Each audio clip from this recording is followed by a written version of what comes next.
आणि यानंतर वळूयात टॉप 9 न्यूज कडे। सुरुवात करूयात अर्थातच 9 मोठ्या बातम्यांनी। भाजप नेत्यांनीच भोंग्याचा वाद काढलाय। भोंग्यावरून देशात धोरण राबवून दाखवण्याचं आवाहन संजय राऊतांनी पंतप्रधान मोदींना केलंय। नाही, भारतीय जनता पक्षाला आता जागा आहे। भारतीय जनता पक्षाची झोप आता उडाली। मग भोंगा असेल किंवा गोवंश हत्याबंदी असेल, तुम्ही एकच कायदा सगळ्यांसाठी लागू करा, ही माझ्या पक्षाची शिवसेनेची भूमिका आहे आणि आम्ही यासाठी प्रधानमंत्री नरेंद्र मोदी यांना हे आवाहन केलेलं आहे। गुजरात, यूपी आणि बिहार मधले भोंगे उतरवले का, मग महाराष्ट्रात बोंबाबोंब का, असं संजय राऊत म्हणाले। तर सर्वात आधी मोदींनी बिहार मधले भोंगे उतरवण्याचं धोरण राबवण्याचं आवाहन राऊतांनी केलंय। राज्यातील महानिर्मिती कंपनीकडे फक्त 3.5 दिवस पुरेल इतकाच कोळसा साठा शिल्लक आहे।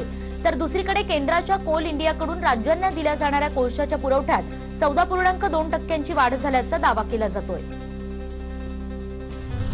राज्यात भोंग्यावरून राजकारण तापलं असताना त्याची चर्चा आजच्या कॅबिनेटच्या बैठकीमध्ये होण्याची शक्यता आहे। भोंग्याच्या राजकारणात महाविकास आघाडीच्या भूमिकेबाबत आज चर्चा होण्याची शक्यता आहे। राज ठाकरेंच्या 1 मेच्या सभेला 5 संघटनांनी विरोध केलाय। राष्ट्रवादी काँग्रेस अल्पसंख्याक विभाग, ऑल इंडिया पॅन्थर सेना, वंचित बहुजन आघाडी, प्रहार जनशक्ती पक्ष आणि जीएसी या 5 संघटनांनी राज यांच्या सभेला विरोध दर्शवलाय। अर्धवट राव आधी भाजप विरोधात खूप बोलायचे, सीडी लावायचे, मात्र ईडी घुसली आणि अर्धवट राव गप्पच बसले, अशी टीका मंत्री धनंजय मुंडे यांनी राज ठाकरे यांच्यावर केली आहे। मधल्या काळात ह्यांनी भारतीय जनता पार्टीच्या एवढ्या सीड्या लावल्या की ह्यांच्यात ईडी घुसली आणि त्या ईडीचा परिणाम असा झाला की लावरे ते सीडी म्हणणारे, कुठे रे ती सीडी म्हणते। तर अहो धनंजय मुंडेराव, तुम्ही ज्यांचे अर्धवट राव म्हणून खिल्ले उडवताय ते राज साहेब तुमच्यासारख्या तात्या विंचूचा ओम फट स्वाहा करणार, अशी टीका मनसेच्या अमेय खोपकर यांनी केली आहे। तर धनंजय मुंडे म्हणजे राष्ट्रवादीची बॉबी डार्लिंग असल्याचा टोला योगेश चिले यांनी लगावलाय। अंदमानचे आदिमानव, बंगालचे ब्राह्मण, दक्षिणेतील नायर आणि उत्तर प्रदेशातले दलित या सगळ्यांचा बाप एकच होता, हे संशोधनातून सिद्ध झालंय। तसंच आर्य बाहेरून आले नव्हते, ते सुद्धा सिद्ध झालंय, असं फडणवीसांनी म्हटलंय। आज भारतातलं सगळ्यात प्रिमिटिव्ह ट्राइब म्हणून जे अंदमानचे आदिवासी आहेत ते असतील, किंवा बंगालमध्ये राहणारे ब्राह्मण असतील, किंवा साऊथ मध्ये राहणारे अजून नायर असतील, किंवा उत्तर प्रदेशामध्ये राहणारे ज्यांना आपण दलित समाजाचे म्हटलंय असे असतील, या सगळ्यांचा डीएनए एकच निघाला। उठ मुंबईकर उठ, उघड तुझी मूठ आणि थांबव शिवसेनेची लूट, असा नारा मुंबई महापालिका निवडणुकीसाठी सुधीर मुनगंटीवारांकडून देण्यात आलाय। उठ मुंबईकर उठ, उगार तुझी मूठ आणि थांबव तुझीच तू लूट। ज्या पद्धतीने बकासूर सुद्धा लाज वाटेल बकासुराला, तशा पद्धतीने भ्रष्टाचार चालू आहे। आणि यानंतर टॉप 9 न्यूज मध्ये 9 महत्त्वाच्या बातम्या। राज्यात एसटीचे आतापर्यंत 70,000 कर्मचारी कामावर रुजू झाल्याची माहिती एसटी महामंडळानं दिली आहे। अनेक आगारात 100% कर्मचारी कामावर हजर झालेत। राऊतांविरोधात इंडियन बार असोसिएशननं हायकोर्टात याचिका दाखल केली आहे। एकाच पक्षाच्या नेत्यांना दिलासा कसा, या राऊतांनी केलेल्या वक्तव्यानंतर ही याचिका दाखल करण्यात आली आहे। भाजपचे नेते गणेश नाईक यांना अटक होण्याची शक्यता आहे। गणेश नाईकांवर पीडितेनं लैंगिक शोषण आणि मारहाणीचा आरोप केलाय। तर गणेश नाईक सध्या फरार आहेत। पोलिसांकडून त्यांचा शोध सुरू असल्याची माहिती सूत्रांनी दिली आहे। उद्धव ठाकरे खूप धडपड करतायत, त्यांनी संजय राऊतांद्वारे माझ्यावर आरोप लावलेत, पण एकही कागद उद्धव ठाकरे देऊ शकले नाहीत, अशी टीका भाजपचे नेते किरीट सोमय्या यांनी केली आहे। किरीटजी, तुम्ही निर्धास्त राहा, सत्य तुमच्या बाजूने आहे, असं मला फडणवीस म्हणाल्याचंही सोमय्यांनी म्हटलंय।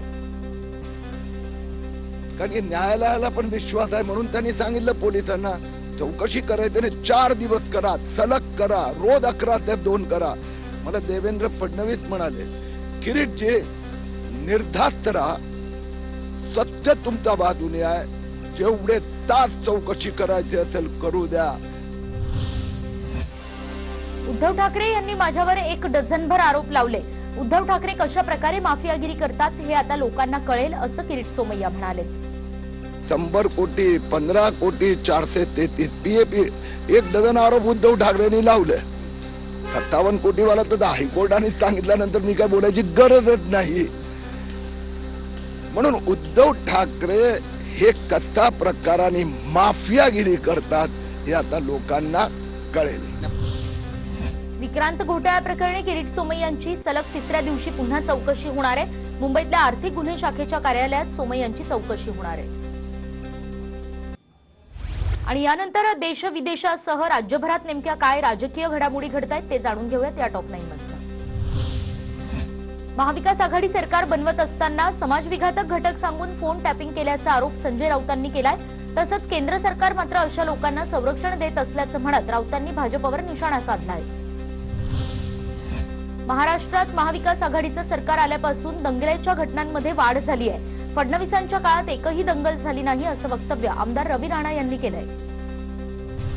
फडणवीस सगळ्यांचा डीएनए एकच सांगत असतील तर त्यांनी स्वतःला आदिवासी किंवा दलित जाहीर करावं असं वक्तव्य आरपीआयचे सचिन खरात यांनी केलंय. राष्ट्रवादीचे आमदार अमोल मिटकरी यांनी देवेंद्र फडणवीस आणि किरीट सोमय्या यांची नक्कल केली आहे. भर स्टेजवर मिटकरी यांनी विरोधकांना हनुमान चालीसा बोलून दाखवली आहे. ॲडव्होकेट गुणरत्न सदावर्ते यांचा ताबा गावदेवी पोलीस घेणार की कोल्हापूर पोलिसांकडे त्यांचा ताबा जाणार याबाबत आज फैसला होणार आहे. गिरगाव न्यायालयामध्ये याबाबत आज सुनावणी होणार आहे. सदावर्तेंच्या अटकपूर्व जामिनावर अकोल्याच्या अकोटमधल्या सत्र न्यायालयातही आज सुनावणी होणार आहे. हिंदमातामधील गुणरत्न सदावर्तेंचं घर अनधिकृत असल्याचं समोर येत आहे. क्रिस्टल टॉवरला ओसी मिळालेलं नसल्यानं पालिकेनं इमारतीमधल्या सर्वांना 2 वेळा नोटीस बजावली आहे. राष्ट्रवादीच्या खासदार सुप्रिया सुळे यांनी ग्रामदैवत सिद्धेश्वराचं दर्शन घेतलं. यावेळी सुप्रिया सुळेंनी सिद्धेश्वराचा अभिषेकही केलाय. पुण्यामध्ये सलून आणि ब्युटी पार्लर व्यावसायिकांची दरवाढी संदर्भात राज्यस्तरीय ऑनलाईन बैठक. आणि यानंतर पुन्हा एकदा टॉप 9 न्यूजचा आढावा घेऊयात. जाणून घेऊयात मुंबई आणि आसपासच्या उपनगरातल्या 9 बातम्या. सिल्वर ओक हल्ला प्रकरणी अटक होऊन सध्या न्यायालयीन कोठडीत असलेल्या 115 एसटी कर्मचाऱ्यांच्या जामिनावर आज मुंबई सत्र न्यायालयामध्ये सुनावणी होणार आहे.